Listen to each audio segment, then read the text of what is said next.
Welcome back to the Shipyard. Today we are talking about Azati Prime. That is right, Temporal Cold War OP2 prize ship spoilers. Now, this is another Xindi ship. We've got the Xindi Aquatic Cruiser. And this is the ship that as soon as I saw it, I went, oh boy, Xindi are playable. So, why is that? Well, 4163. So we've got a tank here. A named ability. When defending, during the roll attack die step, you may discard a token from beside your ship.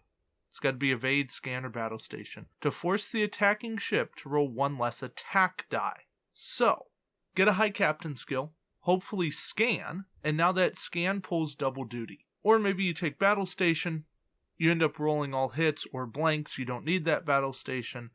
Now it's useful on defense, whereas if you leave it as a token, it might work, it might not. Is this the best named ability in the world? No, not at all. But I'd rather have it than not have it. 2 tech is really nice. 2 weapons is also really nice. 1 crew, we'll take it. The other nice thing about this ship, we've got a 180-degree firing arc. And anytime I see that, I'm instantly going, okay, now we've got something. So, this is comparable to a Keldon class. It's not quite there, right? We don't have that 5th die, but we've got 4 dice with battle station. That makes for a good, solid hit. We also have 9 total durability. This thing is not getting one shot, no matter what you take. So, I'm looking at this ship and I'm going, okay, we've got something here. The maneuver dial is pretty much what you expect from something with a 180-degree firing arc. 2 and 3 turns are red.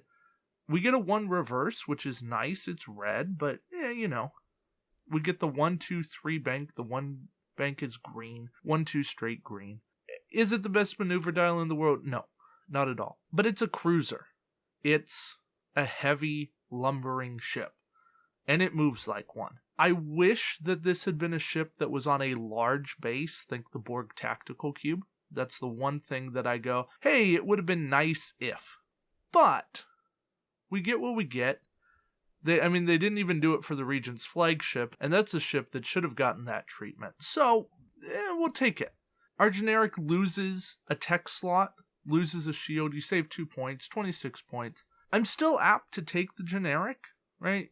2 tech, you don't always need it. 2 weapon slots, still nice. 26 total points. For a 4 attack die, 180 firing arc, that's going to be very useful for Xindi faction. The captain you can take on this pack is Kayafet Amensor. Skill 5 gives you a talent slot, 3 points. When defending, during the modified defense die step, you may reroll one of your blank results. If your ship's hull value is greater than the attacking ship's hull value, you may reroll all of your blank results. So you go from 1 to all. It's not crucial, but if you play cross-faction, all of a sudden you have a great captain for your Dideridex, or even your Scimitar. I could see this getting a ton of play on the Baylock, the new Romulan reinforcement booster. Because that lets you reroll battle stations, this lets you reroll blanks. Now you've got something that may never die. Just a thought. For Xindi, you're probably not going to actually use him on the aquatic ship because you only have the 1 die, but maybe on the Diaspora, where you have 2 defense dice, he could be a captain. Just a thought there. Our elite talent is the Ibex Dynasty. You can add 2 weapon upgrade slots to your upgrade bar. If this card is discarded, your ship loses those upgrade slots. When defending, before any dice are rolled, you may discard this card and one of your weapon upgrades to cancel the attack. For 5 points, it's a bit pricey, and the Xindi don't get cheap weapons yet. The moment they do, give me something like an aft phaser array that gives me 3 dice and costs 1 or 2 points, then this card becomes viable. As it is, this is very expensive attack negation, but I could still dig it, right? I like that Xindi has a little bit of attack negation. Yeah, it's situational and it's pricey and it's only going to work once, but we'll do it. Our crew is Aquatic Counselor. When defending during the roll defense die step, you may disable this card to roll 1 additional defense die. Not bad. Or, when defending during the roll defense die step, you may discard this card to roll 2 additional defense dice. For 5 points, you're paying a lot. And is there some synergy with the captain, whose name I'm not going to dare try pronounce again? Yeah, sure. But disable to get 1 additional defense die, I'd rather take an action to take evade as an action, guaranteeing myself a miss. I guess he works once, and then you never have to re-enable him. I might use this to discard, and then I don't have to worry about re-enabling him. But it's still one of those things that's really pricey for what it does. If this is a 3-point card, I think I'm in love with it. So I can like this card and still say that it's overpriced. And I like the theme here. I think it kind of represents trying to engage in diplomacy, and so your opponent's thrown off a little bit so their attack doesn't quite hit, or you've got the edge to evade it. I don't know, I'm stretching a little bit, but hey, I like this card. I think it could find a use somewhere. I'm just not quite sure where that is yet. We'll see if and when they fully flesh out Xindi, if this card has a place in the game. As it is right now, I think it's a little pricey, but I'm happy to see that it exists. As for another pricey card, we have Prototype Weapon. Lets you roll 5 attack dice, but only at range 1. Attack, discard this card, and your captain card to perform this attack. Place a mission token in the play area, in your forward firing arc, within range 1 of your ship, that is not on top of another ship's base. Using a 360 arc from the mission token, target all ships in a line up to range 2, and make a separate attack against each ship in the line at -1 attack die for each ship past the first. Remove the mission token from the play area after the attack. This upgrade may only be purchased for a Xindi ship. Whoa boy! That is a cool card. Now, it's a little weird, but you put a mission token, you want to be very strategic, but you can go on a diagonal line, and you can get a 5 attack die roll, and then a 4 attack die, and then a 3 attack die, and then a 2 attack die, and then a 1 attack die against ships. As long as you can make a line, a straight line through ships, it can just barely clip the edge, however you want to do it. Now, if you're taking this upgrade, your opponent's probably going to fly in a horizontal line, and this isn't really going to help you. But you can do some interesting things, right? Range 1 is actually pretty good, and you can put this sideways, and your opponent will probably leave some gaps. The mission tokens are small. You can maybe slip it in, and now you've got a sideways arc, and you can get some decent shots off here. I think this card's situational. But here's the thing. It's non-unique. Yeah, it's 5 points. But it's also pretty cool because it's a multi-attacker. And anytime you get multiple attacks, that is going to be something that can potentially make a huge difference in the game. It also makes me really excited to see what they're going to do with the big weapon ship. Because this is the prototype weapon. And who knows what's coming on the big thing. Alright, the last card in this pack. Escape Pod, 1-point tech. Whenever one of your crew upgrades is supposed to be discarded, you may place that upgrade beneath this card instead. While an upgrade is beneath this card, it cannot be targeted or used in any way. If your ship is destroyed, you may remove the crew upgrade from beneath this card and redeploy it to a friendly ship within range 1 to 3 of your ship. So, the way I read this is that you can have multiple crew upgrades. But then it's also that you can only have one. So there's a little bit of ambiguity there. So I don't know, but I still kind of like this, right? I like it with the Aquatic Counselor. I like it more with some other stuff. And I think we've got some decent synergy here.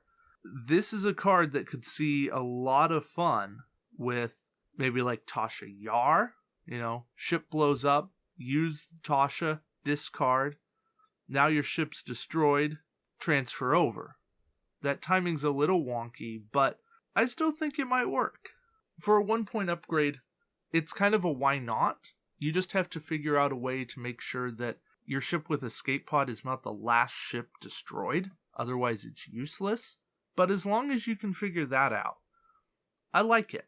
I like that we've got a 1-point card, because Xindi were getting a lot of very expensive cards, and they needed some cheaper cards. So overall, Azadi Prime. The thing that strikes me about this pack is that the only unique cards are the talent, the captain, and the named ship. Everything else here is non-unique. And you might be going, well, David, what do I really want to play? Aquatic Counselor isn't that great. Escape pod's okay. Prototype weapon situational, but pricey. And I go, yeah, well, but prototype weapon might be really, really cool. And I agree with you, Aquatic Counselor is very situational, and Escape Pod is situational. There's other things that save crew discards, and those are maybe more effective because you get to keep using them. But, hey, transferring stuff is also pretty cool too. So, I think that this is a prize ship that you're really going to want. 180 firing arcs don't come around all the time. 28 points for that 180 firing arc with 9 durability also don't come along all the time. For attack dice with battle stations on those 180 arcs are even rarer. So, can you get cheaper ships with more attack dice? Yes, there's the Keldon class. But this ship looks amazing. The paint on this thing. It is silver, it is green, it is teal. Gorgeous stuff. Just a fabulous model. Something that makes me go, yeah, we're good here. Like this thing rocks. It's pretty close to what it was in the show. It's not absolutely the same, right? If you look at the picture in the generic ship versus the model, it's not 100% there, but it's close enough. It's, to my liking, it's what it should be. Now, the last thing I want to talk about is advanced technology. That's the resource you get for participating in Temporal Cold War II.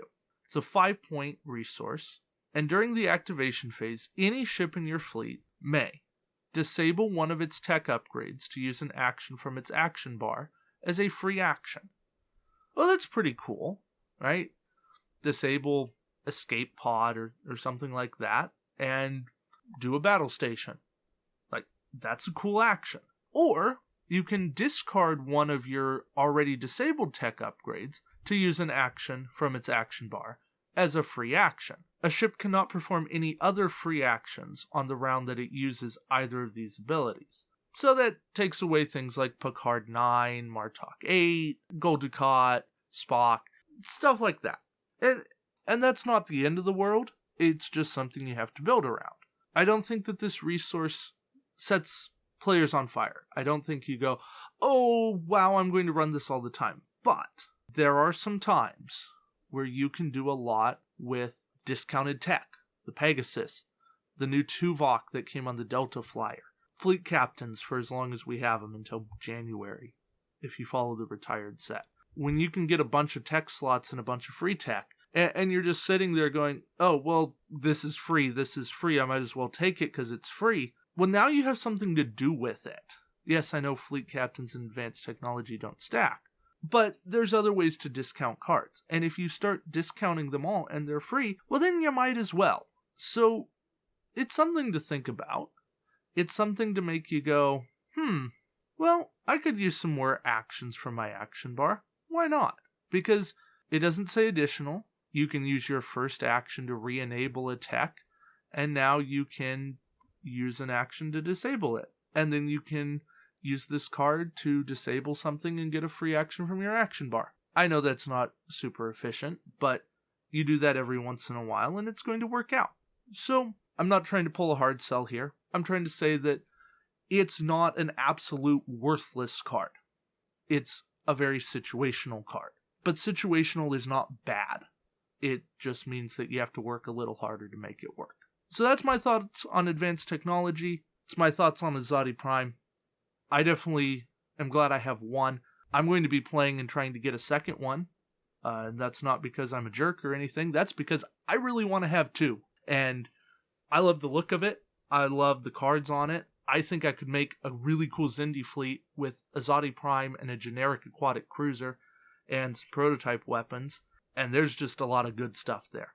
So, thank you guys for watching. I really appreciate it. Remember to like, comment, subscribe, and stay tuned. There are awesome things happening on the Shipyard. Check out the Reinforcement Booster Tournament.